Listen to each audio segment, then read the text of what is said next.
السلام علیکم ورحمۃ اللہ وبرکاتہ۔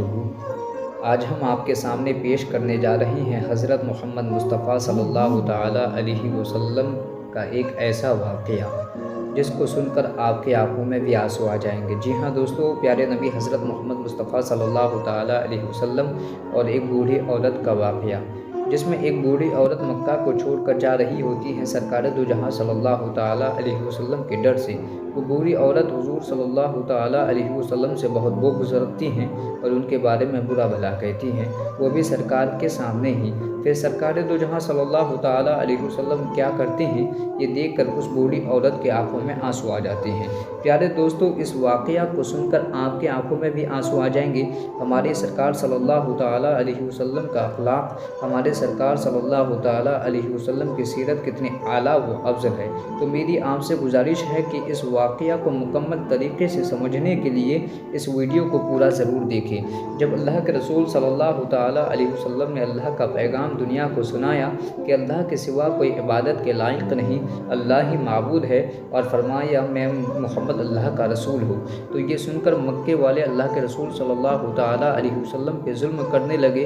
کوئی ان کی توہین کرنے لگا، کوئی پتھر مارنے لگا، کوئی جادوگر کہنے لگا، لیکن اللہ کے رسول صلی اللہ تعالیٰ علیہ وسلم نے اللہ کے دین کے لیے ہر دکھ تکلیف کو برداشت کر کے اللہ کے دین کی تبلیغ کر رہے تھے۔ ایک دن آپ صلی اللہ تعالیٰ علیہ وسلم نے دیکھا کہ ایک بوڑھی عورت اپنا سامان باندھ کے اپنے دروازے پہ بیٹھی ہوئی تھی، اور اس نے سنا تھا کہ مکے میں کوئی جادوگر آیا ہے، وہ جس سے ملتا ہے اس کا دین چھین لیتا ہے، کہیں ایسا نہ ہو اس سے ملاقات ہو جائے اور وہ میرا دین مجھ سے چھین لے، مجھے یہ شہر چھوڑ دینا چاہیے۔ وہ بوڑھی عورت سامان باندھ کے بیٹھی ہوئی تھی۔ حضرت محمد مصطفیٰ صلی اللہ تعالیٰ علیہ وسلم اس بوڑھی عورت کے قریب سے گزر رہے تھے۔ اس نے دیکھا تو کہا، بھتیجے یہ سامان میرے سر پر رکھ دو۔ تو حضور صلی اللہ تعالیٰ علیہ وسلم نے سامان اٹھایا تو دیکھا کہ وہ گٹھڑی وزنی تھی اور وہ بوڑھی عورت کمزور ہو چکی تھی۔ آپ فرمانے لگے کہ اماں، یہ سامان تو بہت بھاری ہو چکی ہیں اور آپ بوڑھی ہو چکی ہیں، اگر آپ کو اعتراض نہ ہو تو کیا میں آپ کا سامان اٹھا کر آپ کی منزل تک آپ کو پہنچا دوں؟ تو وہ بوڑھی عورت آپ صلی اللہ تعالیٰ علیہ وسلم کی طرف دیکھ کر مسکرا کر کہنے لگی، اے نوجوان، اس سے بڑی مہربانی کیا ہوگی؟ تو اللہ کے رسول صلی اللہ تعالیٰ علیہ وسلم اس بوڑھی عورت کا سامان اپنے کندھے پر اٹھائے اس کے ساتھ چلنے لگے۔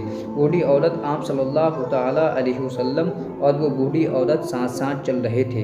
تو اتنے میں وہ بوڑھی عورت آپ صلی اللہ تعالیٰ علیہ وسلم سے کہنے لگی، اے نوجوان، میں تمہیں بھی یہی نصیحت کرتی ہوں، میں تمہیں بھی یہی کہوں گی، یہ شہر چھوڑ کر چلے جاؤ، کیونکہ کوئی یہاں پر جادوگر آیا ہوا ہے جس کا نام محمد ہے، وہ اپنے کو نبی کہلواتا ہے اور ہمارے خداؤں کو جھوٹا کہتا ہے۔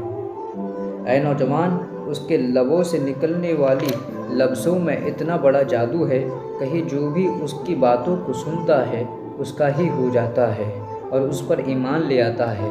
اس کے بعد وہ بوڑھی عورت کہنے لگی، اے نوجوان شخص، میں پوری زندگی اپنی بتوں کی عبادت کی، میں اب یہ نہیں چاہتی، اب آخری وقت میں اپنے خداؤں سے غافل ہو کر اس جادوگر کی باتوں میں آ جاؤں۔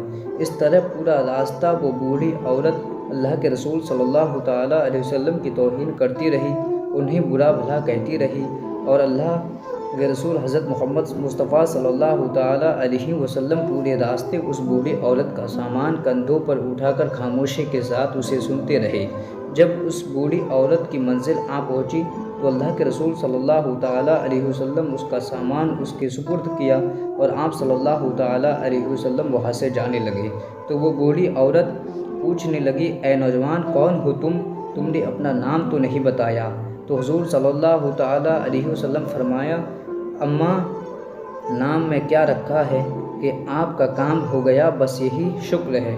پھر وہ بوڑھی عورت کہنے لگی، نہیں، تم مجھے اپنا نام بتاؤ، میں اپنے گھر والے کو بتاؤں گی کہ ایک نوجوان شخص مجھے ملا تھا، ایسا نوجوان ملا تھا کہ جس نے میری مدد کی۔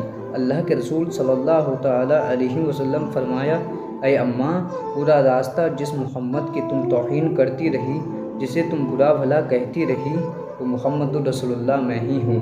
وہ بوڑھی عورت جیسے ہی آپ کے چہرے کا نور، آپ کے اخلاق کو دیکھا تو آپ صلی اللہ تعالیٰ علیہ وسلم کے قدموں پر گر گئی اور کہنے لگی، میں نے اپنی پوری زندگی میں آپ جیسا شریف اور نیک انسان نہیں دیکھا۔ آپ کے چہرے کا نور بتا رہا ہے، آپ کا اخلاق گواہی دے رہا ہے کہ آپ کبھی جھوٹ نہیں بولیں گے، آپ جو کہیں گے سچ کہیں گے۔ اگر آپ یہ فرما رہے ہیں آپ اللہ کے رسول ہیں تو یقیناً یہ سچ ہوگا۔ آپ مجھے معاف کیجیے۔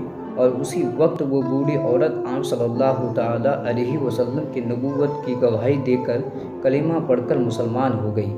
وہ بوڑھی عورت مکے میں واپس آ کر رہنے لگی۔ سبحان اللہ۔ تو پیارے دوستو، یہ ہے رسول اللہ صلی اللہ تعالیٰ علیہ وسلم کا اخلاق، یہ ہے رسول اللہ صلی اللہ تعالیٰ علیہ وسلم کی سیرت کہ دشمن بھی دیکھ کر آپ کی نبوت، آپ کی صداقت اور آپ کی شرافت کی گواہی دیتے تھے۔ تو اللہ پاک ہم سب مسلمانوں کو یہ ہدایت دے کہ ہم بھی اپنے اخلاق کو اتنا اچھا بنائیں کہ ہر غیر مسلم ہمارا اخلاق دیکھ کر ہم سے محبت کرنے لگے۔